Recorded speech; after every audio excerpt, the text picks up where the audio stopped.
Dear viewers, this video is section 1 part 1 in the 5-section series on germs, friends or foes in the Medicine for Anyone in the YouTube channel. The starting point. When our solar system first formed some 4.6 billion years ago, planet Earth was a very unfriendly place. Rather, like the planet Venus today, Earth was so hot that carbon dioxide gas bubbled from molten rock and filled the atmosphere, causing such a massive greenhouse effect that the planet literally boiled dry. The most unfriendly Earth. No living organism could survive under those conditions. But when Earth had cooled sufficiently for water vapor to liquefy just under 4 billion years ago, life appeared on the planet.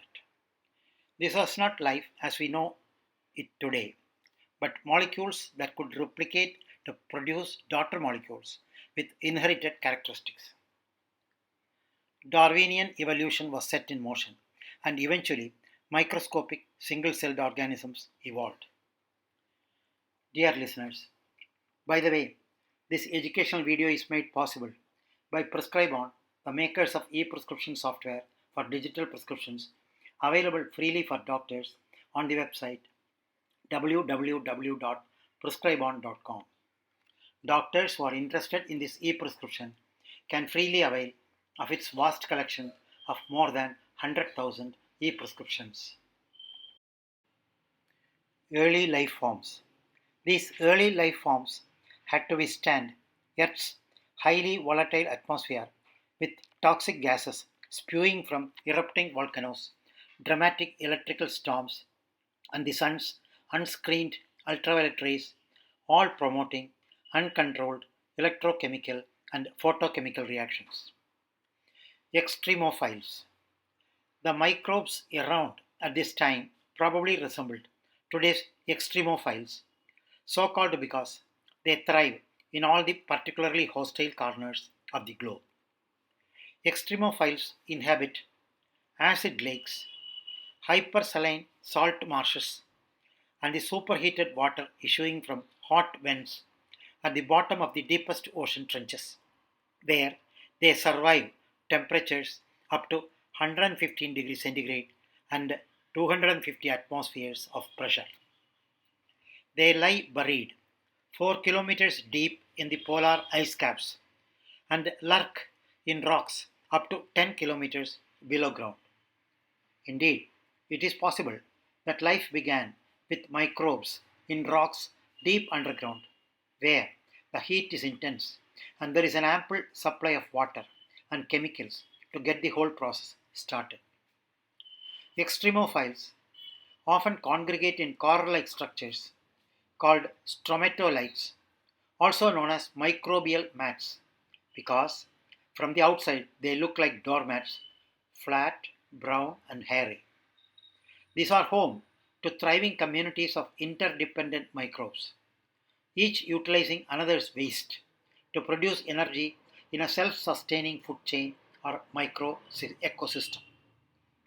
Today, microbial mats can still be seen in corners of the world such as Yellowstone Park, Wyoming, USA, lakes fed by ancient aquifers in North Mexico, and along the shores of Western Australia, where the water is rich in chemicals and undisturbed by other forms of life.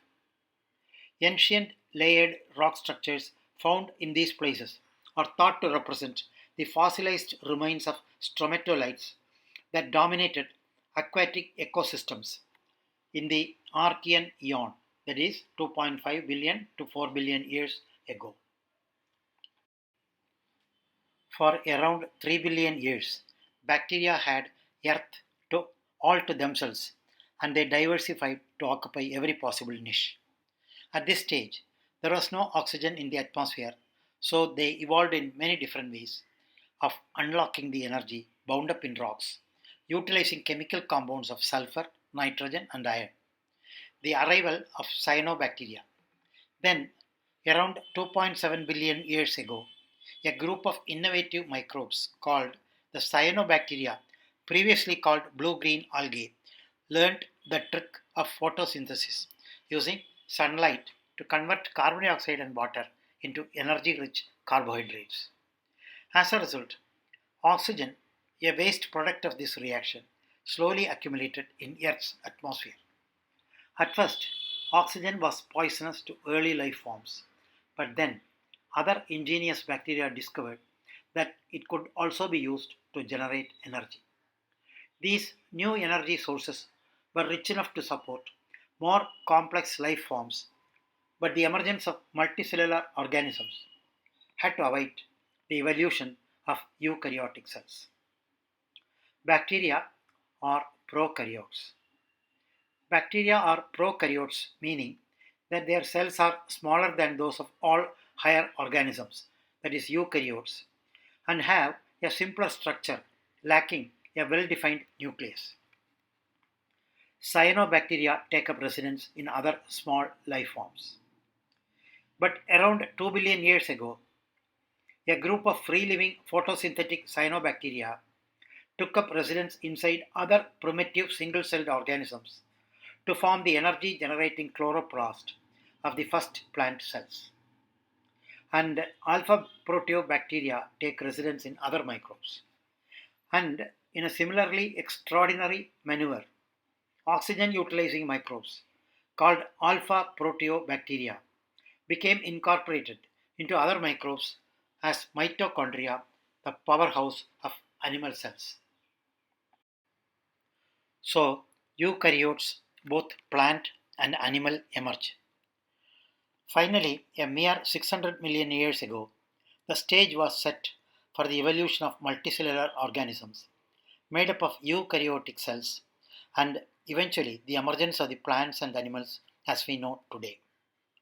Most people know that a germ is a very small living organism that causes disease.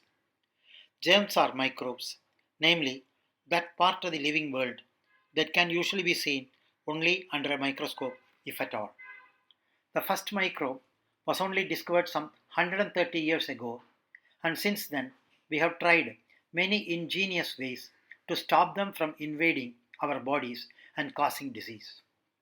But despite some remarkable successes, microbes are still responsible for 14 million deaths a year. In fact, new microbes are now emerging with increasing frequency, while old adversaries like tuberculosis and malaria have resurged with renewed vigor. The term microbe is used for any organism that is microscopic, be it a bacterium, virus, or a protozoa.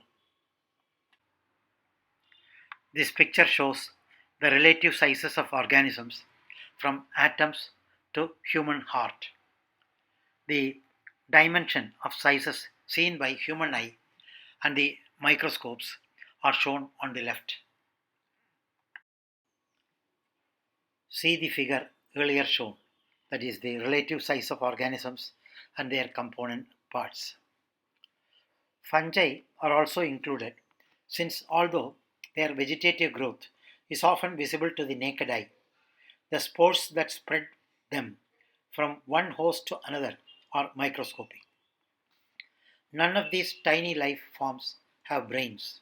So, despite the fact that they often appear ingenious and manipulative, they have no facilities to think or plan. The human characteristics often attributed to them actually come about by their ability to adapt rapidly to changing situations. Then, the natural process of survival of the fittest ensures that the best adapted prosper, so that in the end they really do seem to lie in wait for a suitable host and then jump, attack, invade, and target. Although these descriptions seem apt, in reality microbes are not capable of malice aforethought, that is, in other words, not at all calculative. The world of the microbe is enormously diverse and includes viruses such as smallpox and HIV, bacteria, fungi and molds, small worms, and little animal like organisms that cause diseases such as malaria. Most microbes are harmless to us humans. Some are beneficial not only in food such as cheeses or yogurt. Others play an important role in the normal functioning of our gut. Bacteria are better than us in preserving life on Earth. But compared to the diversity of bacteria, all other life forms, however different they may seem, are homogeneous, locked into the same biochemical cycle for energy production and requiring sunlight for plant photosynthesis to generate the oxygen used by animals for respiration. We still rely on bacteria in the form of chloroplasts and mitochondria for these reactions and on free living bacteria for all other chemical processes needed to maintain the stability of the planet. These bacteria recycle the elements which are essential for life on Earth and are at the heart of our balanced ecosystems, those complex interdependent relationships that exist between plants, animals, and the environment. Although bacteria were the first to inhabit Earth, they are not the only microbes. Protozoa and viruses. Single-celled protozoa, including the plasmodium that causes malaria, probably represent the earliest and simplest form of life, animal life, while the tiniest of all microbes, viruses, probably also evolved several million years ago. They have diversified to infect all living things, including bacteria, but exactly how and when they came into being is unknown. Viruses. The genetic material of viruses consists of either DNA or RNA, but most only code for up to 200 proteins and cannot survive on their own. So, viruses are obligate parasites, and only when they have sabotaged their host cells do they spring to life. Once inside, they turn the cell into a factory for virus production, and within hours, thousands of new viruses are ready to infect more cells or seek another host to colonize. Viruses are most abundant on Earth.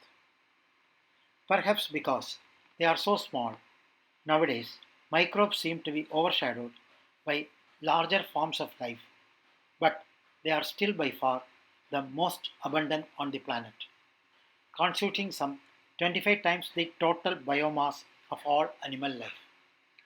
There are well over a million different types, mostly harmless environmental microbes. They are in the air we breathe, the water we drink, and the food we eat, and when we die, they set about deconstructing us. Each ton of soil contains more than 10 power 16 microbes, many of which are employed in breaking down organic material to generate essential nitrates for plants to utilize.